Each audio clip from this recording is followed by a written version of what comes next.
to be joined by Senators Stabenow and Casey and shortly by Senator Duckworth. Now, very thankfully, hundreds of thousands of federal workers and contractors are back on the job. It is a relief to them above all, but to all of America. These are working people. They work so hard, and to use them as hostages to get something that has nothing to do with them was so wrong, and I'm glad that President Trump backed off. Still, there are costs. Every worker who lost pay for a period of time is facing costs, and of course we saw the statistical cost by CBO, $11 billion, including $3 billion never recovered. The individual costs of the Trump shutdown are even harder and more moving than the overall big numbers. Many federal workers have missed doctor's payments. They've fallen behind on paying bills when they miss 2 paychecks. Many of them still don't know when they're going to get the pay. It ought to be done as soon as possible. And what about federal contractors, many of whom live paycheck to paycheck as well, or people who work for the contractors? And so far, they're not getting back pay, although we are working hard on legislation led by Senators Smith and Brown to make sure, and if we come to an agreement, that is part of it. I also support Senator Schatz's efforts to ensure financial protections for federal workers so they won't be evicted or foreclosed, have their car or other property repossessed, fall behind on their student loan payments or bills, and be penalized for all that. So, it's good news that our federal employees are back to work. There's still impact to the Trump shutdown.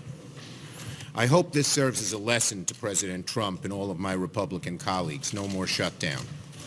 President Trump touched a hot, hot stove, and hopefully he won't do it again. The conference committee we suggested as a way out of the Trump shutdown permanently begins tomorrow. The House and Senate should strive to find common ground and build from there. Democrats and Republicans agree on the need for stronger border security measures at our ports of entry to stop illegal drugs, as well as humanitarian assistance, and those are good places to start. We've come to big agreements before, for example, on budgets and Russian sanctions. What was the common theme? When the president stays out of the negotiations, we almost always succeed. When he mixes in, it's a formula for failure. So I'd ask President Trump, let Congress deal with it on its own. Senator Stabenow. We came together as Democrats in the House and Senate in a unified way around one principle in the last several weeks, and that is that the wages of federal workers and contractors should not be held hostage, period, no matter the debate, political or policy-wise. And because we did that and focused on real people, 800,000 federal workers and the others impacted, we were successful at stopping this craziness. Now, it took 35 days, and we wish it had never happened, that the president would have supported what we actually passed last December. But this step is done. Now we've got to make sure they get paid as quickly as possible, that the contractors are made whole, that other areas where people have been hurt, they're able to recover and made whole as well.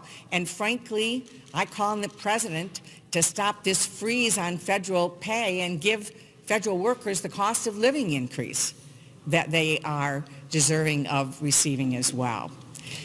So we are very focused on making sure that people that work hard every day get the wages and the respect and the support that they need. Now we have an opportunity to focus on border security. And again, we are united in wanting smart border security. And I would say, as the largest, most active northern border in Michigan, that I want to see northern and southern border security that is smart and strategic and keeps us safe. And that's something that every single Democrat supports. Senator Casey. I want to thank Senator Schumer, Senator Stabenow, and Senator Duckworth. What you heard from Senator Schumer was an outline about our concerns about what has happened to federal workers in these last couple of weeks what happened to federal contractors, really what happened to American families and our economy. I would hope that the President in the next couple of days and thereafter would focus on what can be done, not just with regard to the work of the conference committee, but what can be done, what should be done to help those same families. Instead of predicting the outcome of the conference committee, he should focus on the back pay for federal workers. I know it's law, but he should just say it over and over again how important that is. That's a value that he could enunciate and repeat. He should also talk about helping us with legislation on federal contractors and other ways to make people whole. Even those who get back pay, for example, may have their credit ratings adversely impacted. It would help enormously to have the President of the United States over and over again highlight these issues, as Senator Schumer did in the opening. I'll just read one excerpt of one letter from a veteran in Pennsylvania. This veteran happens to live in Bucks County, Pennsylvania, in southeastern Pennsylvania. He says, and I quote, he was both a veteran of the Gulf War as well as a Justice Department employee. He said in part, please tell your colleagues in the Senate to get us back to work. I will not get paid this weekend. The shutdown has been a great stress during the holiday, and my wife and I are currently trying to figure out how to support our 4 children among all of our other bills if this continues. While I believe our borders need to be secure, this agenda is not something that should keep 800,000 federal workers unpaid, 250,000 of which are veterans who put our lives at risk for your freedom. Well said.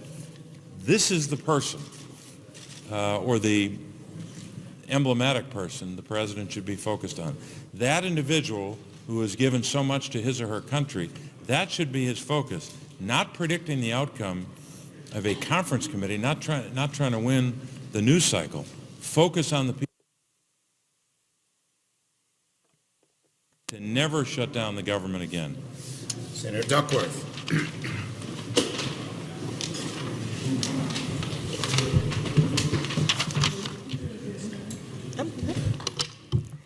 Thank you, Senator Schumer, Senator Casey, Senator Stabenow.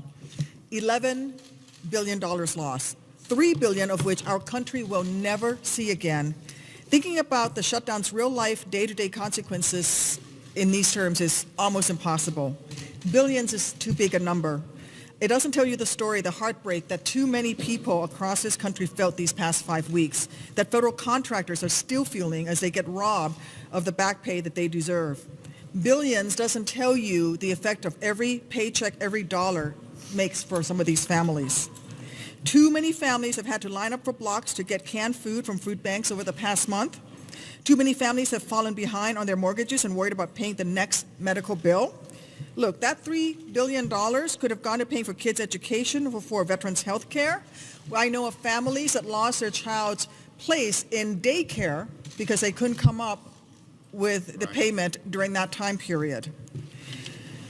Veterans' health was affected. During this time period, we had the point-in-time count. The point-in-time count is when homelessness veteran activists go out and count every single homeless person on the streets in this country. How many more people were pushed into homelessness? How many were facing homelessness as a result of loss of back pay? But instead, the shutdown went absolutely nowhere. We wasted time because this president chose a shutdown that was as heartless as it was dangerous, weakening our national security as he held hostage the paychecks of the very people who keep us safe. Mr. President, from one parent to another, I beg you, don't force another family to ration their meals with yet a second shutdown. Don't force another mother to walk from shelter to shelter, desperate to find something, anything for her son's dinner.